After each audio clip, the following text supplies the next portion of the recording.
peleamos solos o yo contra todos. El 20 de julio de 1973, las calles de Hong Kong se sacudieron con una noticia que parecía imposible. Bruce Lee, el hombre que había retado la gravedad con sus patadas, que había dominado Hollywood con su carisma y que se había convertido en el símbolo viviente de las artes marciales, yacía sin vida en un hospital a los 32 años. Pero lo más inquietante no era su muerte prematura, sino las circunstancias que la envolvían.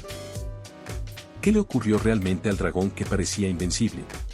¿Por qué un hombre en la cumbre de su carrera con un cuerpo que muchos consideraban perfecto simplemente dejó de respirar en el apartamento de su amante secreta? La historia oficial habla de un edema cerebral, pero las teorías conspirativas apuntan a la mafia china, a una maldición ancestral que persiguió a su familia durante generaciones e incluso a un asesinato planeado cuidadosamente. Algunos expertos actuales sostienen que bebió demasiada agua, mientras otros mencionan drogas, golpes de calor y reacciones alérgicas mortales. Hoy vas a descubrir la verdad detrás de uno de los misterios más grandes del cine y las artes marciales. Prepárate porque lo que estás a punto de conocer transformará para siempre la imagen que tienes de Bruce Lee. Antes de continuar, si te apasionan las historias de leyendas del cine y quieres conocer más secretos oscuros del mundo del entretenimiento, suscríbete a este canal y activa la campanita para no perderte ningún video. Te lo aseguro, lo que viene te va a dejar sin aliento. Nuestro protagonista nació el 27 de noviembre de 1940 en San Francisco, California, en plena gira teatral de su padre, Lee Hon, un reconocido actor de la ópera cantonesa. Según el calendario chino, Bruce nació en el año del dragón y en la hora del dragón entre las 7 y 9 de la mañana, un detalle que su familia consideraría profético. Con apenas 3 meses de edad, la familia regresó a Hong Kong, donde el pequeño Lee Hun-fan, su nombre real, pasaría su infancia y adolescencia rodeado del mundo del espectáculo. Desde muy temprana edad, Bruce mostró talento para la actuación. A los 2 meses de edad apareció en la película Golden Gate Girl y durante su niñez participó en 18 largometrajes producidos en Hong Kong entre 1948 y 1957. Sin embargo, su vida no era solo cámaras y reflectores. En las calles de Hong Kong, el joven Bruce era conocido por meterse en peleas constantemente, dejando a sus rivales gravemente heridos. Era un adolescente problemático que preocupaba profundamente a su familia. Fue precisamente esa tendencia violenta la que llevó a su padre a tomar una decisión drástica cuando Bruce tenía 13 años. Lo inscribió en clases de artes marciales bajo la tutela del legendario maestro Ip Man, una figura que cambiaría su vida para siempre. Ip Man era un experto en Wing Chun y su filosofía no se limitaba a enseñar técnicas de combate. Apostaba por guiar a jóvenes que necesitaban encaminarse, incentivándolos a la reflexión y a demostrar sus destrezas en campeonatos, no en las calles. Bruce se convirtió en un alumno dedicado y apasionado, pero su entrenamiento no se limitó al Wing Chun. También practicó Tai Chi con su padre, estudió boxeo occidental y hasta se adentró en el mundo de la danza. En 1958, con apenas 18 años, ganó un campeonato de cha-cha. Esa elegancia del baile moldeó el movimiento de su cuerpo y le otorgó la finura que poco tiempo después trasladaría a las artes marciales, creando ese estilo único que lo haría famoso en todo el mundo. Sin embargo, a pesar de su avance en las artes marciales, Bruce seguía teniendo problemas con la ley por sus peleas callejeras. Las denuncias se acumulaban y su padre temía que terminara en prisión. En 1959, cuando Bruce tenía 18 años, su padre tomó la decisión más importante de su vida. Lo envió de regreso a Estados Unidos, su país natal, con apenas $100 en el bolsillo. Durante el viaje en barco de Hong Kong a San Francisco, Bruce ganaba dinero extra enseñando cha-cha a los pasajeros, demostrando esa capacidad innata para enseñar que caracterizaría su vida. Una vez en territorio estadounidense, Bruce se reunió con sus hermanos mayores Peter y Agnes en San Francisco, pero pronto se mudó a Seattle, Washington. Ahí se matriculó en la Escuela Técnica Edison y posteriormente estudió filosofía en la Universidad de Washington. Esta decisión de estudiar filosofía no fue casual. Bruce siempre había sido un pensador profundo, influenciado por las enseñanzas de su maestro Ip Man, quien siempre se interesó en la filosofía del Wing Chun. Durante su etapa universitaria, Bruce estudió a los grandes pensadores orientales como Lao Tse, Confucio y Buda, así como al filósofo indio Jiddu Krishnamurti, quien tendría una influencia profunda en su vida. Para financiar sus estudios, Bruce trabajó como asistente de cocina en un restaurante chino llamado Ruby Chow, pero su verdadera pasión seguía siendo las artes marciales. En 1963, cuando tenía 23 años, inauguró su primera escuela oficial de artes marciales en Seattle llamada Le Hun Fan Kung Fu Institute. Era una ligera modificación del Wing Chun que había aprendido, mezclando la eficacia de este estilo con la potencia del Kung Fu de Shaolin del Norte. Su primer alumno fue Jesse Glover, un practicante de judo que más tarde se convertiría en su instructor asistente. Fue en el ambiente universitario donde conoció a Linda Amory, una estudiante de sus clases de artes marciales que se enamoró perdidamente del carismático instructor. Se casaron el 17 de agosto de 1964 cuando Bruce tenía 23 años. Linda era una joven estadounidense que quedó fascinada no solo por las habilidades físicas de Bruce, sino por su profundidad filosófica y su visión del mundo. Juntos formarían una familia que enfrentaría tanto el éxito como la tragedia. En 1964, el mismo año de su matrimonio, Bruce abrió una segunda escuela en Oakland, California. Su reputación como instructor crecía rápidamente y algo sucedió ese año que cambiaría su destino. Bruce fue invitado a una demostración en un campeonato de karate en California, donde asombró a la multitud con su famoso puñetazo de 1 pulgada, una técnica que evidenciaba un poder explosivo concentrado en una distancia mínima. Entre el público se encontraba un agente de Hollywood que quedó impactado por lo que vio. Ese encuentro fortuito abriría las puertas de la industria del entretenimiento para Bruce. En febrero de 1965 nació su primer hijo Brandon Lee. Sin embargo, una semana después de este momento de felicidad, Bruce recibió la devastadora noticia del fallecimiento de su padre Lee Ho-chan, a los 64 años. Esta pérdida marcaría profundamente a Bruce, quien años después confesaría a Linda una premonición que lo atormentaba. Sentía que no viviría ni la mitad de los años que su padre. Esta premonición resultaría escalofriante, pues Bruce moriría exactamente a los 32 años, la mitad de la edad de su padre. En 1966, el productor William Dozier, el mismo de la serie Batman, descubrió a Bruce y le ofreció el papel de Kato en la serie de televisión El Avispón Verde. Kato era el compañero del superhéroe enmascarado, un experto en artes marciales y tecnología que asistía a un millonario en la lucha contra el crimen. La serie se emitió entre 1966 y 1967. Y aunque no fue un gran éxito en Estados Unidos, en Hong Kong fue un fenómeno masivo. Tanto así que renombraron la serie como el show de Kato, porque para los televidentes asiáticos el personaje de Bruce era mucho más relevante que el protagonista principal. Durante esos años en Hollywood, Bruce comenzó a enseñar Kung Fu a figuras famosas de la ciudad. Entre sus alumnos se encontraban grandes estrellas como Steve McQueen, James Coburn, Kareem Abdul-Jabbar y Sharon Tate. Su academia se convirtió en un lugar de culto donde las celebridades no solo aprendían a combatir, sino a moverse con base en emociones, filosofía y autoconocimiento. Bruce no les enseñaba a golpear por golpear, sino a expresarse a través del movimiento, una idea revolucionaria para la época. Sin embargo, a pesar de su creciente fama como instructor y maestro, la carrera actoral de Bruce en Hollywood estaba estancada. Tuvo una participación especial en la serie Longstreet y contribuyó decisivamente al desarrollo argumental de la serie Kung Fu, pero los productores decidieron otorgarle el papel protagónico a David Carradine, un actor blanco en lugar de Bruce. Esta decisión fue devastadora para él. Hollywood no estaba preparado para un protagonista asiático y Bruce se sentía atrapado en papeles estereotipados de criados y sirvientes. En 1969, Bruce experimentó felicidad y dolor simultáneamente. Ese año nació su hija Shannon Lee, pero también sufrió una lesión grave en la espalda que cambiaría su vida. Según el relato de Shannon años después, Bruce se lesionó realizando un ejercicio llamado levantamiento de buenos días. Llevaba años entrenando intensamente y había llegado a un punto en el que dejó de calentar adecuadamente. Tenía demasiado peso en la barra y se lesionó el nervio sacro. Los médicos le dijeron que nunca volvería a practicar artes marciales ni a caminar normalmente. Bruce estuvo postrado en cama durante meses y desarrolló una profunda depresión. Para un hombre cuya identidad estaba completamente ligada al movimiento y las artes marciales, esa sentencia médica era peor que la muerte. Sin embargo, Bruce no se rindió. Durante esos meses de recuperación leyó más de 2.500 libros sobre recuperación mental y física, fisiología, biomecánica, autoayuda y filosofía, especialmente obras de Napoleon Hill sobre automotivación. comenzó a escribir sus metas en un diario que cargaba consigo a todas partes. Le comentó a Linda que necesitaba un propósito claro. Quería ganar $10 millones antes de 1980 y convertirse en la mayor estrella asiática de Estados Unidos. Contra todo pronóstico médico, Bruce no solo volvió a caminar, sino que regresó a las artes marciales más fuerte que nunca.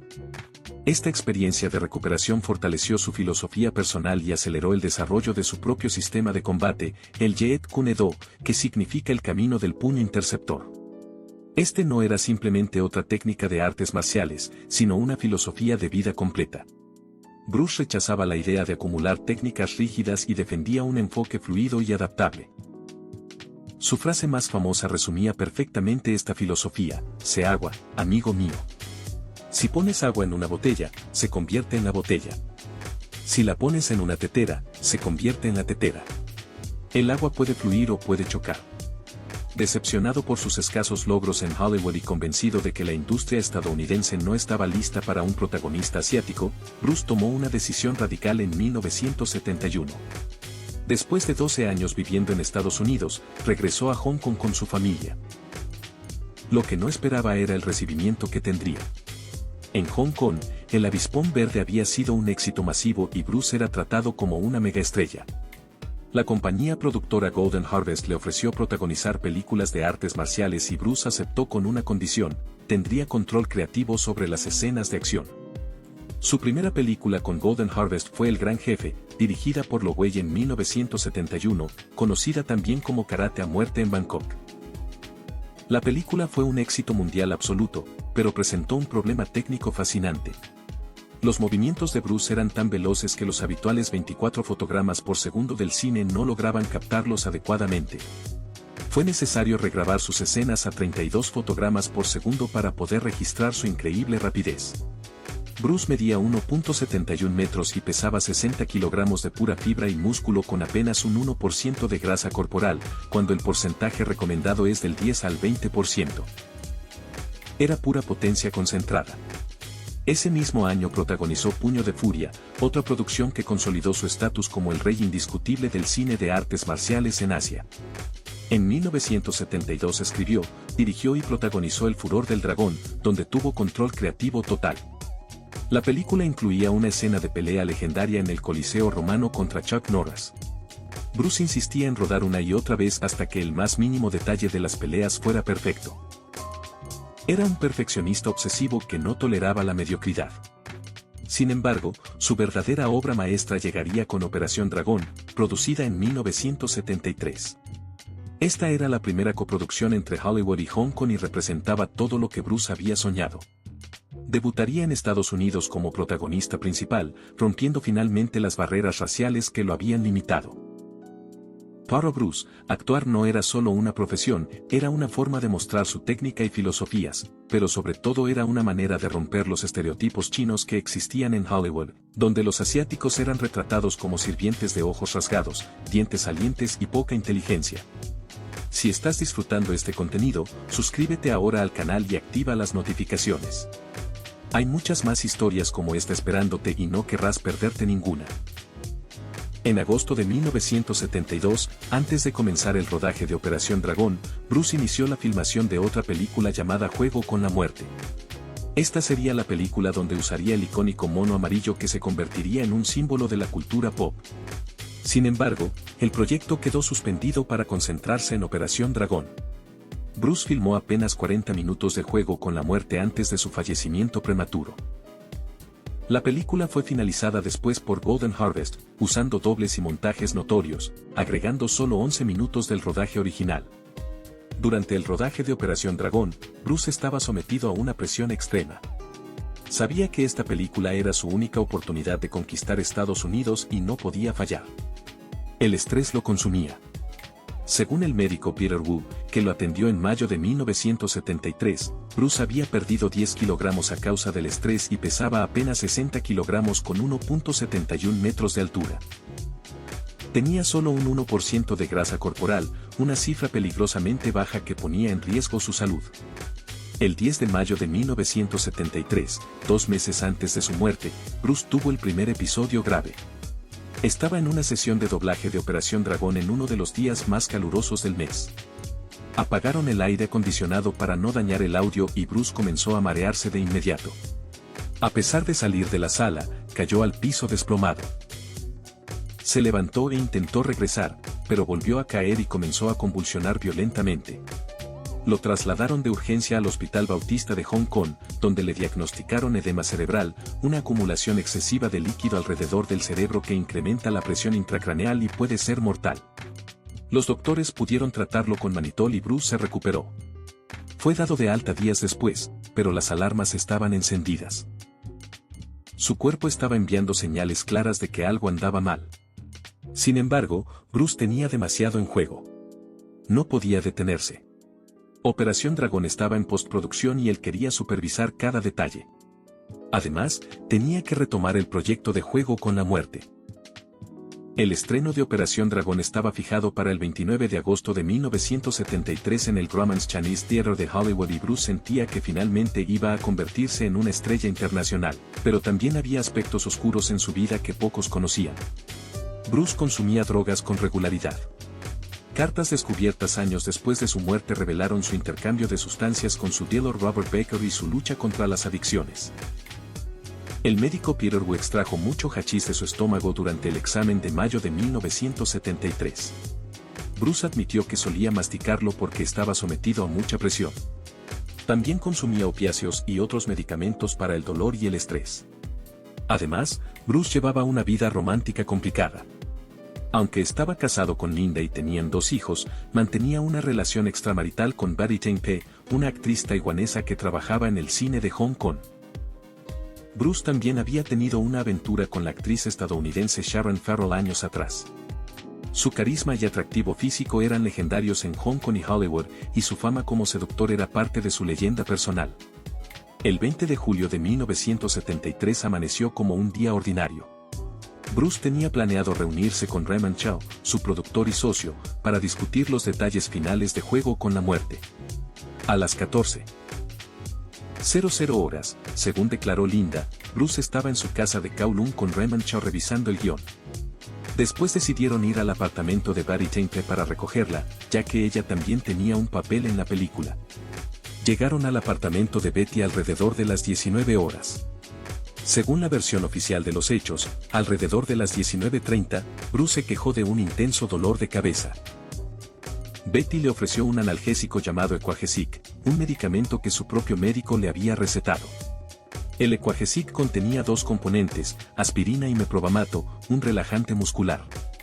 Bruce tomó la pastilla y le dijo a Betty que iba a recostarse un momento.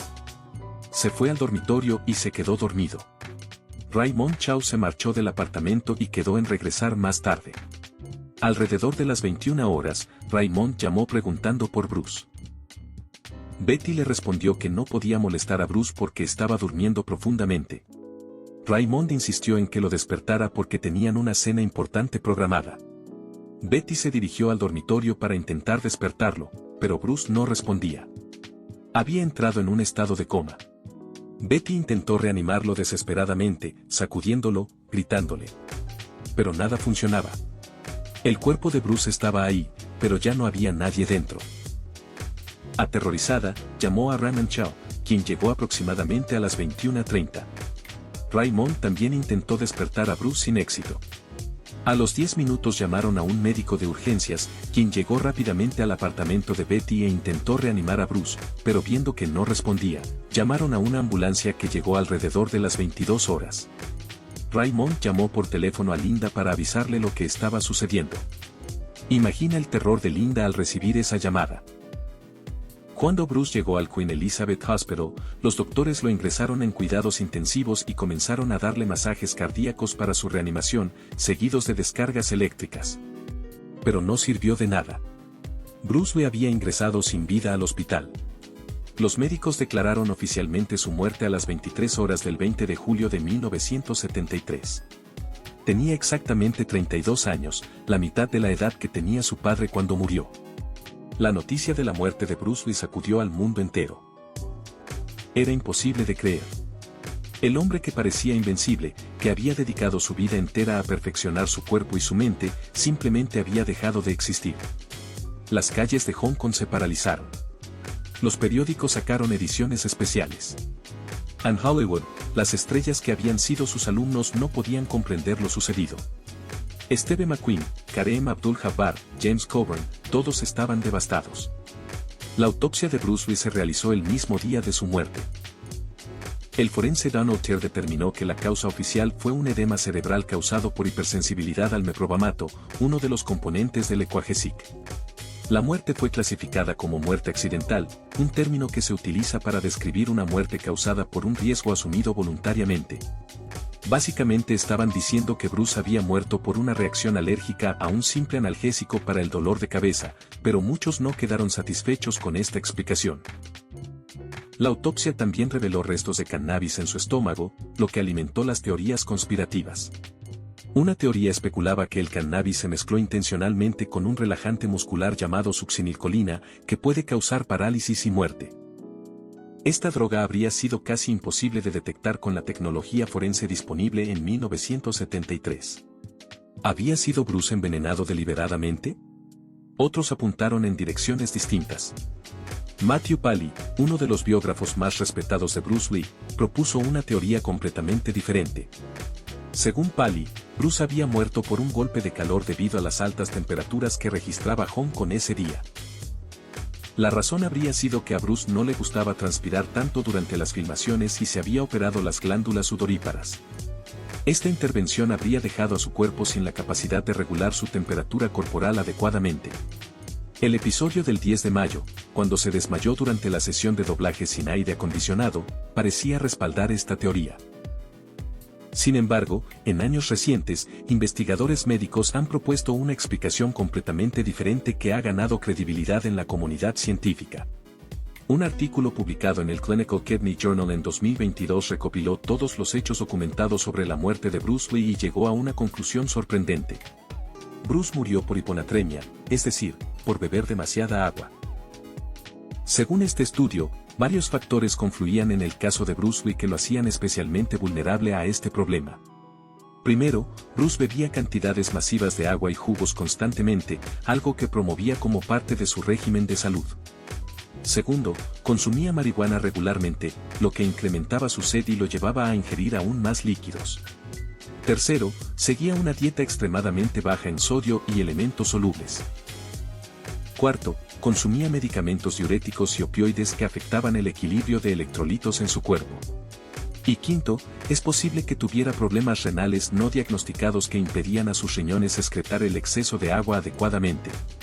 La hiponatremia es una condición en la que hay niveles peligrosamente bajos de sodio en la sangre, lo que provoca que el agua se acumule y las células se hinchen. En el cerebro esto causa un edema cerebral mortal. Esta teoría explicaría perfectamente el edema cerebral que apareció en la autopsia sin necesidad de recurrir a envenenamientos o maldiciones. Pero el forense Dr. Michael Hunter en el programa de Detrás de la Fama presentó otra tesis. Según Hunter, el cuerpo de Bruce colapsó a causa de una crisis suprarrenal como efecto secundario al uso excesivo de cortisona, que le habían administrado para tratar su lesión de espalda años atrás. El uso prolongado de esteroides puede suprimir la función de las glándulas suprarrenales y en momentos de estrés extremo el cuerpo no puede producir suficiente cortisol, llevando a un colapso total. El médico Phil King's, un experto de gran prestigio, rechazó la explicación oficial de la reacción alérgica, argumentando que en las reacciones alérgicas a los fármacos se suelen presentar síntomas evidentes como hinchazón irregular en el cuello o insuficiencia respiratoria, ninguno de los cuales Bruce presentó. En cambio, Phil King's creía que Bruce murió a causa del síndrome de muerte súbita inesperada derivada de la epilepsia, conocido como SUDEP, un síndrome que no se identificó hasta 1995. Esta condición causa muerte súbita en personas con epilepsia sin ningún síntoma previo evidente. Mientras los expertos médicos debatían, las teorías conspirativas se multiplicaban exponencialmente. Una teoría señalaba a la mafia china, específicamente a las tríadas, como responsables de su muerte. Según esta versión, Bruce había desafiado las tradiciones al enseñar Kung Fu a estudiantes occidentales, algo que algunos integrantes de las tríadas consideraron una traición a la herencia cultural china. Supuestamente lo habrían eliminado como castigo. Otra teoría involucraba a la mafia italiana y estadounidense. Según esta hipótesis, Bruce había rechazado una oferta para trabajar en películas controladas por el crimen organizado y lo habían liquidado como advertencia. Algunos incluso sugirieron que miembros de su propia familia estaban involucrados en un complot para heredar su fortuna. Una teoría particularmente extraña culpaba a una prostituta con la que Bruce supuestamente se había puesto violento. Según esta versión, Bruce estaba bajo la influencia de un potente afrodisíaco que le hizo perder el control y la prostituta lo mató en defensa propia. Otros señalaban directamente a Patty Jane T., afirmando que la dosis fatal de Quajesic había sido administrada a propósito y que Betty había estado trabajando para una sociedad secreta que quería a Bruce muerto. Pero de todas las teorías, la que más peso tuvo entre los admiradores de Lee fue la historia de la maldición familiar. Esta teoría se basaba en hechos reales que resultaban escalofriantes. Bruce había nacido después de la muerte de su hermano mayor, quien falleció en circunstancias misteriosas. Según una superstición china muy arraigada, cuando un varón nace tras la muerte de un hermano, debe ser nombrado con un nombre femenino para evitar que los espíritus malignos lo persigan. La familia le siguió esta tradición rigurosamente llamando a Bruce con el nombre femenino Sai Fon, que significa pequeño fénix. Sin embargo, Bruce desafió deliberadamente esta maldición al adoptar el nombre artístico de Xiu Lang, que significa pequeño dragón, un nombre completamente masculino. Al hacer esto, según los creyentes en la maldición, Bruce había invocado la ira de los espíritus que supuestamente lo protegían. Y la prueba definitiva de esta maldición llegaría 20 años después de su muerte. El 31 de marzo de 1993, Brandon Lee, el hijo de Bruce, estaba filmando la película El Cuervo en Wilmington, Carolina del Norte. Brandon tenía 28 años y estaba siguiendo los pasos de su padre, tanto en las artes marciales como en el cine. Esa noche se iba a filmar una escena donde el personaje de Brandon era disparado por un criminal.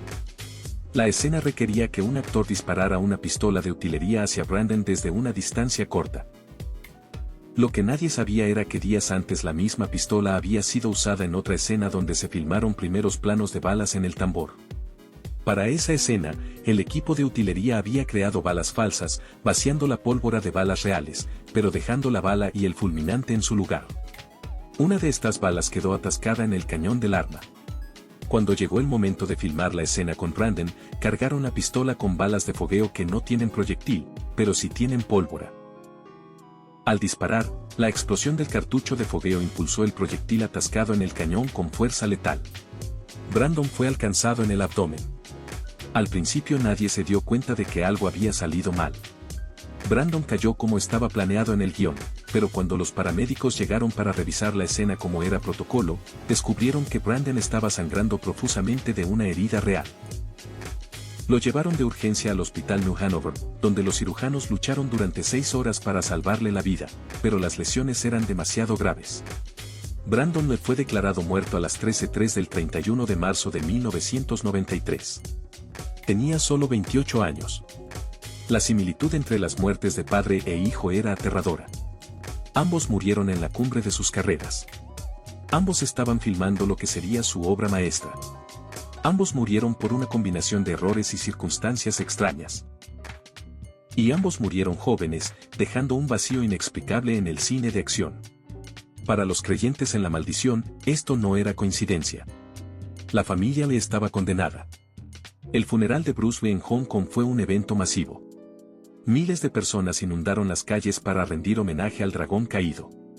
Las imágenes son desgarradoras. Linda Lee Carwell sostiene en brazos a la pequeña Shannon, que tenía apenas 4 años, y camina junto a Brandon, que en ese momento tenía solo 8 años. Es imposible ver esas imágenes sabiendo que 20 años después Brandon también moriría trágicamente. El cuerpo de Bruce fue trasladado a Seattle, Washington, su hogar en Estados Unidos, y fue sepultado en el cementerio Lakeview de Capitol Hill, vestido con el traje tradicional chino. En 1993, Brandon fue enterrado junto a su padre en el mismo cementerio. Pero la historia no termina ahí. Gracias a la recaudación de sus fanáticos, se construyó en Hong Kong una estatua de bronce de 2,5 metros para rendirle homenaje. La estatua muestra a Bruce en una pose de combate característica y se ha convertido en un lugar de peregrinación para admiradores de todo el mundo. En Seattle, la tumba que comparten padre e hijo también recibe miles de visitas cada año de personas que quieren rendir tributo a estas dos leyendas. 6 días después de la muerte de Bruce, el 26 de julio de 1973, se celebró una proyección privada de Operación Dragón para la prensa y los críticos. Bruce nunca pudo ver a su público reaccionar ante su obra maestra. El estreno oficial fue el 29 de agosto de 1973 en el Grauman's Chinese Theatre de Hollywood, tal como se había planeado. La película fue un éxito masivo, recaudando más de $200 millones a nivel mundial, una cifra astronómica para la época. Bruce finalmente había conquistado Estados Unidos, pero no estaba vivo para disfrutarlo. Operación Dragón cambió para siempre el cine de acción. Bruce no solo demostró que un protagonista asiático podía triunfar en Hollywood, sino que redefinió completamente cómo se filmaban las escenas de pelea. Sus técnicas, su velocidad, su filosofía, todo quedó inmortalizado en esa película. Directores como Quentin Tarantino han confesado que sin Bruce Lee el cine de acción moderno no existiría tal como lo conocemos. En 1978, Golden Harvest finalmente completó y estrenó Juego con la Muerte, usando los 40 minutos que Bruce había filmado junto con escenas nuevas rodadas con dobles y montajes notorios. La película es considerada una aberración por los puristas, ya que solo 11 minutos del material original de Bruce fueron incluidos. Pero la secuencia final de la película, donde Bruce asciende por la pagoda enfrentando a diferentes luchadores en cada nivel, es considerada una de las secuencias de artes marciales más influyentes jamás filmadas. Bruce viste el icónico mono amarillo con franjas negras que décadas después inspiraría el vestuario de Uma Thurman en Kill Bill de Quentin Tarantino. El legado de Bruce Lee trasciende el cine y las artes marciales.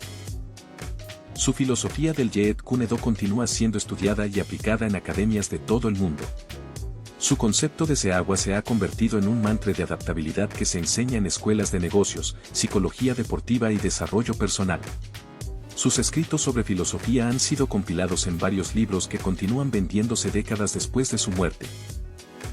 Su biblioteca personal de más de 2.500 libros sobre entrenamiento, filosofía, artes marciales, autoayuda y ciencia demuestra que era un intelectual voraz.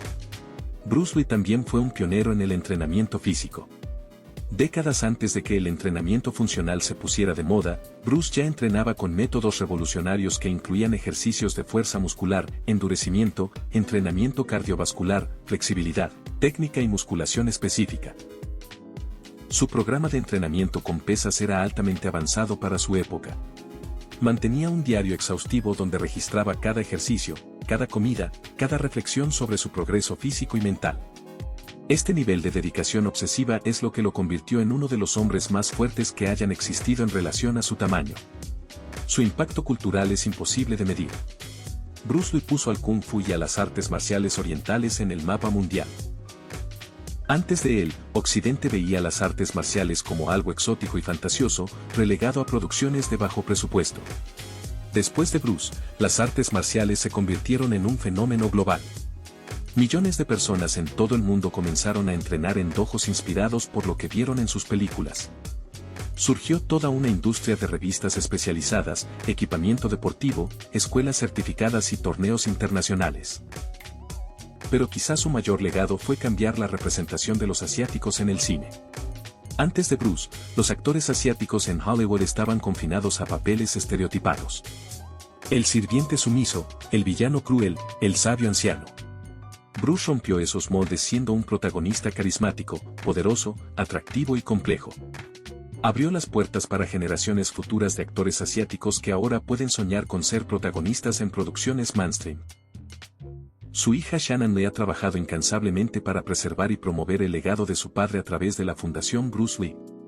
La fundación organiza eventos, publica materiales educativos y se asegura de que las verdaderas enseñanzas filosóficas de Bruce no se pierdan en medio de la comercialización. Shannon ha sido muy vocal en defender la imagen de su padre contra representaciones que considera irrespetuosas, como la que Quentin Tarantino hizo en Érase una vez en Hollywood, donde Bruce es retratado como arrogante y fanfarrón. Tarantino se defendió diciendo que su representación estaba basada en testimonios de personas que realmente conocieron a Bruce y afirmaban que efectivamente era presumido y engreído. Decía que solo una vez en su vida había sido derrotado y alardeaba constantemente de sus habilidades. Sin embargo, quienes lo conocieron íntimamente como Linda y sus estudiantes cercanos insisten en que aunque Bruce tenía una confianza suprema en sí mismo, también era un maestro generoso y un estudiante perpetuo que nunca dejó de aprender. Bruce mismo decía, no soy un maestro, soy un estudiante maestro, lo que significa que conozco a un maestro y la experiencia de un maestro. Pero sigo aprendiendo. No creo en la palabra maestro. Considero al maestro como tal cuando cierran el ataúd. Esta humildad filosófica contrastaba con su personalidad pública confiada y su presencia magnética en pantalla. Hoy, más de 50 años después de su muerte, Bruce Lee sigue siendo una figura omnipresente en la cultura popular. Su imagen aparece en carteles, camisetas, tatuajes, videojuegos, documentales y todo tipo de mercancía. Ha sido seleccionado como uno de los 100 hombres más influyentes del siglo XX. Múltiples películas y series han contado su historia, incluyendo Dragon, la historia de Bruce Lee, protagonizada por Jason Scott Lee, y la serie Warriors, creada por su hija Shannon, basada en el concepto original que Bruce desarrolló décadas atrás. Entonces, ¿qué fue lo que realmente mató a Bruce Lee? La verdad es que probablemente nunca lo sabremos con certeza absoluta. Lo más probable es que fuera una combinación de múltiples factores que convergieron de manera trágica ese 20 de julio de 1973. El estrés extremo, la deshidratación crónica o sobrehidratación según la teoría que prefieras, el uso de drogas recreacionales y medicinales, las lesiones previas no tratadas adecuadamente, la presión de sostener toda una industria sobre sus hombros y quizás una predisposición genética o condición no diagnosticada. Lo que sí sabemos es que Bruce Lee vivió más intensamente en sus 32 años que la mayoría de las personas en toda una vida. Revolucionó las artes marciales, conquistó el cine, desafió el racismo sistémico de Hollywood, creó una filosofía de vida que continúa inspirando a millones. Fue padre y esposo, aunque imperfecto. Fue un maestro generoso y se convirtió en una leyenda inmortal. Como él mismo decía: no temo al hombre que ha practicado 10.000 patadas una vez, sino al hombre que ha practicado una patada 10.000 veces. Bruce fue ese hombre. Su muerte prematura solo añadió a su mitología. Como James Dean, Marilyn Monroe o Jimi Hendrix, Bruce Lee murió joven y en la plenitud de su poder. Nunca lo veremos envejecer, nunca lo veremos perder su velocidad o su carisma. En nuestra memoria colectiva, Bruce Lee permanecerá eternamente a los 32 años en perfecto estado físico, lanzando puñetazos más rápidos que el ojo humano puede seguir, emitiendo esos característicos gritos de batalla y recordándonos que debemos ser agua, adaptándonos a cualquier situación sin perder nuestra esencia. La pregunta que nos queda es, ¿fue la muerte de Bruce Lee simplemente una tragedia médica, una serie de decisiones equivocadas que llevaron a un desenlace fatal? ¿O había fuerzas más oscuras en juego, ya fueran criminales, sobrenaturales o una combinación de ambas? ¿Existe realmente la maldición de la familia Lee que cobró las vidas de padre e hijo en circunstancias igualmente extrañas? ¿O simplemente queremos creer en algo más grande, porque es demasiado doloroso aceptar que un gigante como Bruce Lee podría morir por algo tan mundano como una reacción alérgica o beber demasiada agua? Quizás la respuesta no importa tanto como el impacto que Bruce Lee dejó en el mundo. Su vida fue un testimonio del poder de la determinación, la disciplina y la fe inquebrantable en uno mismo. Enfrentó el racismo, la adversidad física, las lesiones devastadoras, el rechazo de Hollywood, y cada vez se levantó más fuerte. Convirtió cada obstáculo en una oportunidad para crecer, para aprender, para perfeccionar su arte. Su filosofía del Jeet Kune Do no se trataba solo de artes marciales, se trataba de vivir auténticamente, sin ataduras a dogmas rígidos o tradiciones obsoletas. Absorbe lo que es útil, rechaza lo que es inútil, añade lo que es esencialmente tuyo. Este principio puede aplicarse a cualquier aspecto de la vida, tu carrera, tus relaciones, tu crecimiento personal. No copies ciegamente lo que otros hacen, pero tampoco rechaces la sabiduría solo por orgullo. Toma lo mejor de todas partes y créate a ti mismo. Bruce decía que el mayor enemigo del conocimiento no es la ignorancia, sino la ilusión del conocimiento. Nunca dejó de ser estudiante, nunca creyó que había llegado a la cima. Hasta su último día continuó experimentando, cuestionando, refinando. Esta humildad intelectual combinada con una confianza absoluta en su ejecución es lo que lo hacía tan especial. Sabía que siempre había más por aprender, pero también confiaba completamente en lo que ya dominaba. Su muerte nos recuerda la fragilidad de la vida humana. No importa cuán fuerte seas, cuán disciplinado, cuán perfecto te parezca tu cuerpo. Todos somos mortales. Todos estamos a una pastilla equivocada, un accidente aleatorio, una condición no diagnosticada de la muerte. Bruce dedicó cada momento de su vida a perfeccionar su máquina humana y aún así murió joven. Esto no hace que su esfuerzo fuera inútil, al contrario, hace que su legado sea aún más poderoso. No vivió una vida larga, pero sí una vida plena. El cementerio Lakeview en Seattle, donde descansan Bruce y Brandon, se ha convertido en un santuario. Los admiradores dejan monedas, flores, notas de agradecimiento. La lápida tiene inscrito el símbolo del yin y el yang, representando la filosofía que Bruce tanto amaba. La dualidad, el equilibrio, la armonía entre opuestos, luz y oscuridad, fuerza y flexibilidad, conocimiento e ignorancia, vida y muerte. Todo existe en equilibrio. Si Bruce Lee estuviera vivo hoy, tendría 84 años. ¿Qué habría logrado en esas décadas adicionales? ¿Habría dirigido más películas? ¿Habría establecido una academia mundial de Jeet Kune Do? ¿Habría escrito libros sobre filosofía? ¿Habría actuado en películas modernas de Marvel o DC? Es imposible saberlo.